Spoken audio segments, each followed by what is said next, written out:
নমস্কার বন্ধুরা, আমি সোমা গড়াই। পিএসসির যে পার্টটা বাকি ছিল কোশ্চেন অ্যান্সারের, সেই পার্টটা নিয়ে এসেছি 81 থেকে 100 অবধি। ঠিক আছে, আজকে ফার্স্টের কোশ্চেনে চলে যাই। 81, the normal grades of concrete use generally in reinforce concrete building আর রেনফোর্স কংক্রিট মানে আরসিসিতে বলেছে। ঠিক আছে, আরসিসিতে আমাদের M20 থেকে কিন্তু ইউজ হয়, M20, M25, M30। ঠিক আছে, M10 বা M15 কিন্তু ইউজ করা হয় না। তাহলে আমাদের ABD এই অপশান কিন্তু হবেই না, আমরা দেখেই বুঝে যাবো। অপশান সি হচ্ছে আমাদের কারেক্ট। নেক্সট কোশ্চেনে চলে যাব। 82, the ratio of total volume of water required to B delivered two A crop to the area on which it has been spread is known as total volume of water required to deliver to crop to area। তাহলে কি বলেছে, total volume of water, কতটা জল লাগছে to the area. ঠিক আছে, তাকে আমরা কি বলি, তাকে আমরা বলছি হচ্ছে ডিউটি ডেপথ বলি, তাকে আমরা বলি ডিউটি। ঠিক আছে, অপশান বি হচ্ছে তাহলে এক্ষেত্রে কারেক্ট অ্যান্সার। নেক্সট কোশ্চেনে চলে যাব। নেক্সট কোশ্চেন আমাদের 83 নম্বর কোশ্চেন আছে। River training in the form of pitched island are use in the connection with. River training in the form of pitched island বলেছে। ঠিক আছে, সেটা হবে কি, confining the river water during high flood. High ফ্লাডে হচ্ছে আমাদের এই পিচড আইল্যান্ড ইউজ করা হয়। ঠিক আছে, অপশান সি হচ্ছে কারেক্ট। নেক্সট চলে যাব 84 নম্বর কোশ্চেনে। কি বলেছে, an obstruction thrown in the bed of a stream with a view to diverting water into offtaking channel is called কি, ডাইভারশন ওয়ার্ক। আমরা জানি an obstacle thrown in the bed of a stream with a view to divert water, তাহলে diversion work. ঠিক আছে, option B হচ্ছে তাহলে correct. Next কোশ্চেনে চলে যাব 85 নম্বর কোশ্চেনে। Sinking fund coefficient is given by. Sinking fund coefficient হচ্ছে কি, I/1 + I to the power n-1। এটা ডিরেক্টলি মনে রাখতে হবে, সিঙ্কিং ফান্ড কোএফিসিয়েন্ট। ঠিক আছে, এর সাথে যদি আমরা এস যোগ করে দিই তখন আমরা সেখান থেকে সিঙ্কিং ফান্ডটা বার করতে পারি। ঠিক আছে, যোগ নয়, সরি, এক্স মাল্টিপ্লাই করতে হবে। ঠিক আছে, এইটুকু অংশ হচ্ছে sinking fund coefficient, where I হচ্ছে rate of interest on the sinking fund in the decimal and N হচ্ছে নাম্বার অফ ইয়ার, বলেই দিয়েছে। নেক্সট চলে যাবো 86 নম্বর কোশ্চেনে। Major content of domestic water sludge. Major content domestic water sludge হচ্ছে organic matter. আমি এখানে বলছি অর্গানিক ম্যাটার। ঠিক আছে, তোমাদের যদি অন্য কিছু মনে হতে পারে, ঠিক আছে, তো তোমরা এটা দেখে নিতে পারো, কারণ আমি খুব একটা বেশি কিছু ইনফরমেশান এর পাইনি। আমার মনে হলো এটা বি অপশান হবে, একটা জায়গায় ইনফরমেশান পেয়েছি শুধুমাত্র। তো তোমরা একটা দেখে তোমরা কমেন্ট করতে পারো। ঠিক আছে, অনেক কোশ্চেন কিন্তু খুব একটা পাওয়া যাচ্ছে না, তো সেগুলো নিয়ে একটু কনফিউশন আছে। আগের কিছু ভিডিওতেও কিছু ওই জন্য আমার গণ্ডগোলও হয়েছে। আমি দেখবে পিন কমেন্টে করে দিয়েছি অ্যান্সারগুলো, আর যদি কিছু প্রবলেম থাকে তাও তোমরা কমেন্ট করো, আমি সেটাকে আরেকবার রিচেক করে নেবো। ঠিক আছে, নেক্সট চলে যাবো 87 নম্বর question. The contact pressure of flexible footing on non cohesive soil. Contact pressure, ঠিক আছে, ফ্লেক্সিবল ফুটিংয়ে কিন্তু কন্ট্যাক্ট প্রেশারটা ইউনিফর্ম হয়। ঠিক আছে, এটা কিন্তু গণ্ডগোল করো না। রিজিড ফুটিংয়ে ভ্যারি করে, কিন্তু ফ্লেক্সিবল ফুটিংয়ে কী হয়, আমাদের কন্ট্যাক্ট প্রেশারটা ইউনিফর্ম থ্রু আউট হয়। ঠিক আছে, তাহলে অপশান এতে আছে more is centre than is edge, না, ইউনিফর্ম। সিতে দেখা যাচ্ছে ইউনিফর্ম থ্রু আউট। আমি কি বললাম, ফ্লেক্সিবল ফুটিংয়ে কিন্তু ইউনিফর্ম হয়। ঠিক আছে, রিজিড ফুটিংয়ে কিন্তু ইউনিফর্ম হয় না। নেক্সট চলে যাবো 88 নাম্বার কোশ্চেনে। Main advantage of concrete pavement is that.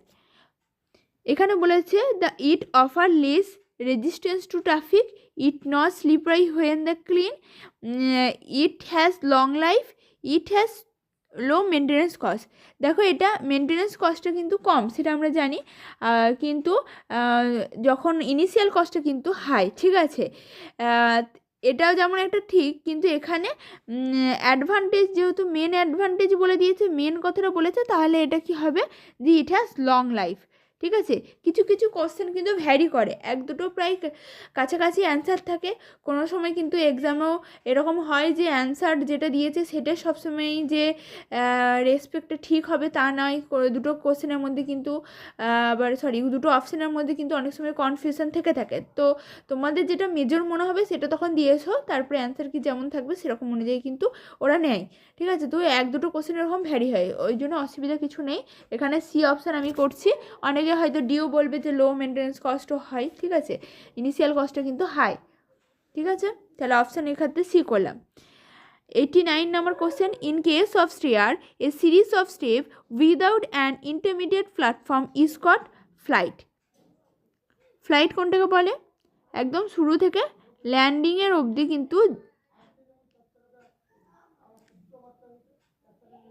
যেটা থাকছে সেটা আমাদের কি থাকছে, ফ্লাইট থাকে, ঠিক আছে, সেটা হচ্ছে ফ্লাইট। আমাদের ফার্স্ট ল্যান্ডিং টু মানে নেক্সট ল্যান্ডিংয়ের পোর্শনটুকু আমরা কি বলি, ফ্লাইট বলে থাকি, ঠিক আছে। অপশান বি হচ্ছে কারেক্ট। নেক্সট চলে যাবো 90 নম্বর question. A RCC column may be consider long for design purpose to give reduction in the load capacity if the ratio of effective head to least lateral dimension is. এত বড় question দিয়েছে, এটা বলেছে কি আমাদেরকে, যে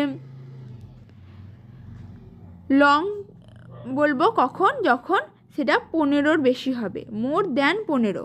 কি হবে, রেশিও অফ এফেক্টিভ হাইট আর লিস্ট ল্যাটারাল ডাইমেনশন, যখন রেশিওটা কি হবে, 15-র বেশি হবে, তখন তাকে আমরা কি বলবো, লং কলাম বলবো, এবং 15 কম হলে তাকে আমরা কি বলবো, শর্ট কলাম, ঠিক আছে। নেক্সট কোশ্চেনে চলে যাবো। এটা কিন্তু অনেক জায়গায় কনফিউশন থাকতে পারে, এটা কিন্তু 12ও হয়, অনেক জায়গায় 12এও অ্যান্সার দেওয়া আছে, তোমরা এটা দেখেও নিতে পারো যে কোথাও কোথাও কিন্তু 12ও আছে, আমি দেখেছি।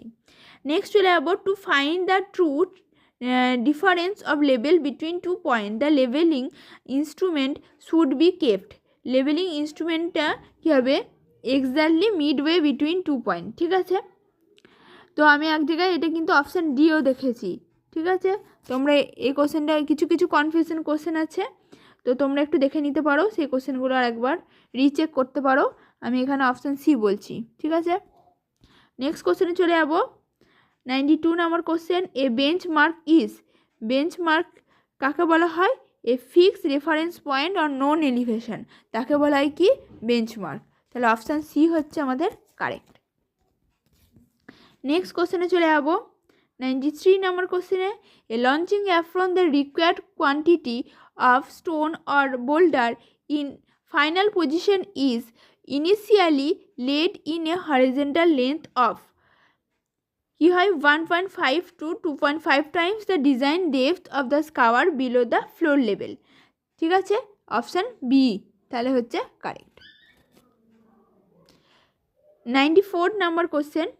If the s is the speed of a vehicle and r is the radius of the curve, the equivalent super elevation required to the counteract centrifugal force is given by, কি হয় আমরা জানি, v²/gr হয়, ঠিক আছে। এক্ষেত্রে হবে a²/2gr, ঠিক আছে। Option C. এখানে আমার কোশ্চেনগুলো একটু কনফিউশন লাগলো, এই অপশানগুলো একটু কনফিউশন লাগলো, তোমরা একটু দেখতে পারো। এখানে এক্ষেত্রে সিটাই অপশান করা আছে, আমি দেখলাম একটা জায়গায়। নেক্সট চলে যাবো 95 নম্বর কোশ্চেনে। আইসোহাইট আর, আইসোহাইটস কাকে বলে, equal line of precipitation on the map, line of equal প্রেসিপিটেশনে ইকুয়াল যে লাইনগুলো সেটাকে আমরা কি বলবো, আইসোহাইট, ইকুয়াল প্রেসিপিটেশন, ঠিক আছে, অন দ্য ম্যাপ, তাকে বলছি আমরা আইসোহাইট। অপশান বি হচ্ছে correct. For a well conditioner triangle no angle should not be less than 30 degree. Well conditional triangle কাকে বলি?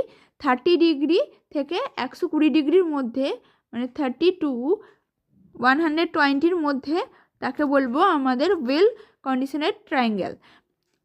30 ডিগ্রি যদি কম হয় এবং 120 ডিগ্রি যদি বেশি হয় তাকে ইল কন্ডিশনাল ট্রায়াঙ্গেল বলা হয়। ঠিক আছে, তাহলে অপশান বি হচ্ছে ক্ষেত্রে কারেক্ট। নেক্সট চলে যাবো বিওডি স্ট্যান্ডস ফর। বিওডি কাকে বলা হয়? Biochemical oxygen demand. ঠিক আছে, এখানে দেখো অপশানগুলো খুব একটা দেওয়া নেই, অনেক আগেকার কোশ্চেন তো, এটা 2005 মেবি 2005-এর কোশ্চেন, তো খুব একটা ভালো করে দেওয়া নেই। ঠিক আছে, তো বায়োকেমিক্যাল অক্সিজেন ডিমান্ড হবে, এখানে ডিমান্ড কথাটা নেই, তাহলে অপশান ডি ক্ষেত্রে কারেক্ট। নেক্সট চলে যাবো 98 Hooke's law hold good up to. Hooke's law hold good up to high proportional limit. যদি অপশান না থাকে, এখানে দেখো অপশান দেওয়া নেই, সেই জন্য আমরা ইলাস্টিক লিমিট করব, কারণ বেশিরভাগ জায়গায় কিন্তু ইলাস্টিক লিমিট করা আছে, কিন্তু যখন ইলাস্টিক লিমিট অপশান করা আছে তখন কিন্তু প্রপোর্শনাল লিমিট কিন্তু কথাটা নেই। ঠিক আছে, অ্যাকচুয়াল অ্যান্সার কিন্তু প্রপোর্শনাল লিমিটই হয়। দেখো এটা 98 অবধি কিন্তু আমি কোশ্চেন পেয়েছি, 100 অবধি কিন্তু কোশ্চেন পাইনি। তোমরা যদি কেউ পেয়ে থাকো তাহলে কোশ্চেনগুলো তোমরা কমেন্টে দিতে পারো, কিন্তু আমি কিন্তু কোশ্চেন এরপর আর পাইনি। এটা যেহেতু অনেকটা পুরনো সালের কোশ্চেন, তো হয়তো সেই জন্যে সব কোশ্চেন পাওয়া যায়নি। তো আরও যে সালগুলো আছে, মানে নিউ সাল, মানে আগে লাস্ট ইয়ার হচ্ছে 2018-তে হয়েছে, 2016-তে হয়েছে, সেই সালগুলো কিন্তু কোশ্চেন ঠিকঠাকভাবে আছে এবং সেই কোশ্চেনগুলোকে ভালোভাবে অ্যানালাইসিস করা হচ্ছে। তোমরা কমেন্ট করেছিলে যে যাতে ওইটা রিলেটেড যেন পিএসসিতে আর কী ধরনের কোশ্চেন হতে পারে, সেগুলো কিন্তু ওই ভিডিওগুলো যখন আসবে সেখানে কিন্তু ডিটেলসে কিন্তু বলা থাকবে। ঠিক আছে, এই ভিডিওগুলো শুধুমাত্র যেগুলো পুরোনো সাল সেগুলো শুধুমাত্র জাস্ট কোশ্চেনগুলো তোমাদের দেখাচ্ছি। কোশ্চেনে কিছু কনফিউশনও আছে, অনেক দিন আগেকার কোশ্চেন, তো আবার কিছু কোশ্চেনের অ্যান্সারগুলো ঠিকমতো স্পষ্ট নেই, তো সেই জন্য এইগুলো ভিডিওটা আর বাড়াচ্ছি না, ওই ভিডিওগুলোতে ইন ডিটেলস ডিসকাস করব। আমাদের ভিডিওগুলো যদি ভালো লেগে থাকে প্লিজ তোমরা লাইক করো, বন্ধুদের মধ্যে শেয়ার করো, আর তুমি যদি চ্যানেলে নতুন হও প্লিজ আমাদের চ্যানেলটিকে সাবস্ক্রাইব করো। নমস্কার।